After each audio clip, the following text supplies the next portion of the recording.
रमज़ान में अपने घर वालों के साथ मज़ेदार खाना बांटना शुरू करने के लिए मैं हमेशा तली हुई चीज़ों का इंतखाब करती हूँ, जैसे कि चिकन चीज़ पकोड़े। बहुत मज़े के चिकन चीज़ पकोड़े पकोड़ों की तलब में एक बेहतरीन तब्दीली है। मुंह में पानी लाने वाले मेन कोर्स खाने मेरे लिए बुफे यही है। मुझे चिकन कढ़ाई जैसे लजीज खाने पसंद हैं। मुझे वो खाने पसंद हैं जो मेरी अम्मी बनाती हैं, लेकिन जब मैं इफ्तार के लिए बाहर जाता हूँ तो कुछ मुख्तलिफ आजमाना चाहता हूँ। पसंदीदा रिवायती में कुछ तब्दीली, और अगर ये ठीक रहा तो मैं यकीनन वापस आना चाहूँगा।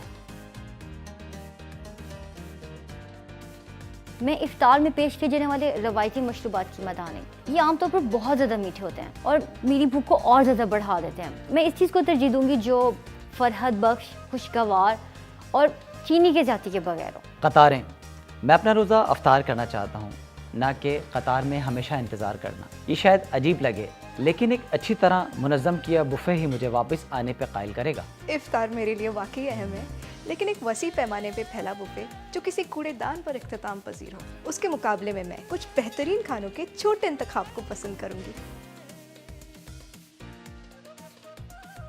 मेरे लिए बटर मिल्क फ्राइड चिकन का होना लाजमी है, क्योंकि इसके बगैर रमज़ान रसीला और मज़ेदार होता ही नहीं है। जिस चीज़ के साथ मैं अपना रोज़ा खोलना चाहता हूँ वो है पकोड़े। क्यों?